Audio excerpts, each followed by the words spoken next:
Let's talk about how to make your pitch more attractive. Just more elements of your pitch, the email pitch that you write, how to make it kind of stand out from the crowd.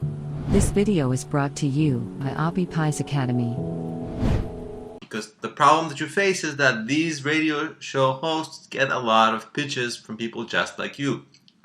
What is the number one way to incentivize? Sometimes it's actually financial. You can give some kind of incentive, either financial or if you can offer to promote their show in some channel that you have, and that will maybe get you into good graces. It's also nice to start out having open with something like, I already tweeted about your show because I found it and it was so cool. Right? I already started promoting your show. Guess what? The organizer and creator of the show spends a lot of time promoting, and any help they get is a really welcome thing. And that sort of thing gets you in good graces with them, right? Another thing is that in your pitch, you want to include any kind of industry statistics or statistics that you found that back up some claims or back up some things that you want to talk about. That makes you a lot more credible. Another thing that you want to do is when you are writing, use the word you and your, like your podcast, your listeners, you will like this, da, da, da, so that the person will really start to picture themselves, right? Because ultimately this isn't for you, it's for them. So talk about them, right? Make them picture how much their podcast will be better with you than without you. And if they really see it and convince themselves about how much better it will be with you than before you, right? How much your episode will bring to their podcast, they're going to start to want you. And there's a big shift between them not being sure, them doing you a favor, and them actually wanting you. Once they convince themselves that they want you, they're going to go after you, right? Whereas before that, you have to convince them, pitch them, say please, and all that. Another thing that you can do to make yourself more attractive and pitch more attractive, maybe if you're just starting out, most likely you don't have like big numbers, right? You don't have 1 million users or even 10,000 users or any kind of, but you might, because what if you pick a smaller niche? What if you are number one in some specific space? Like maybe you're a chef, right? And maybe you're not a best like sushi chef, right?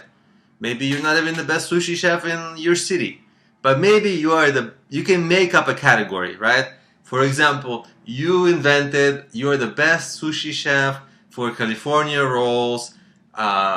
You make some special California rolls that get incredible attention, and then you just kind of made yourself number one in a sub niche that you created. Okay, there's no one else measuring this, right? There might be other people who are a lot more established in other things and bigger things, but so that's kind of being creative and resourceful. And so you can always come up with ways in how you are the number one or the best or the most interesting if you just augment the space, right? So you might not be number one in cooking or Japanese cuisine, but you might be number one in a certain way of making a certain kind of sushi, which nobody knows except you, but there's nobody else doing that. So you're the only one who does that. So you are number one, right? So maybe you can kind of finagle something like that, right? I mean, it's reaching pretty far, I know, but in case you really don't have something to pitch with, you got to come up with something that makes you got to stand out. You really got to stand out. You can't be boring, right? You can't be boring. That's the one thing that's going to kill you, is that if they're boring, they're just going to delete, because it's going to make a boring show for their audience. So you've got to have some twist, especially if a part of your pitch is already kind of like a part of the show title itself, right? So that not the entire show, but the episode, right? So like how to reach 1 million people, how to make using the example I'm doing here, how to make the best, how to become the best chef in the sushi chef in by specializing in a certain kind of sushi, right? One specific type, anything. but just at least it's interesting, right? And you can make anything interesting. It's all about writing headlines, and it's practice. People aren't born writing interesting headlines. I recommend that, since you're new to me, I don't have any courses about copywriting per se, but I recommend that you browse around for courses that are maybe focused on copywriting and writing better headlines, because that gets a lot of attention. And essentially, once you start writing better, once you start writing in a more exciting way, you're going to start to get more and by the way, this lecture here, this is kind of a little bit of an introduction to some of the copywriting you'll need to do, but you should certainly make yourself an expert over time, because the better you write pitches, it's going to just improve your career in anything you try to sell, pitch, whatever.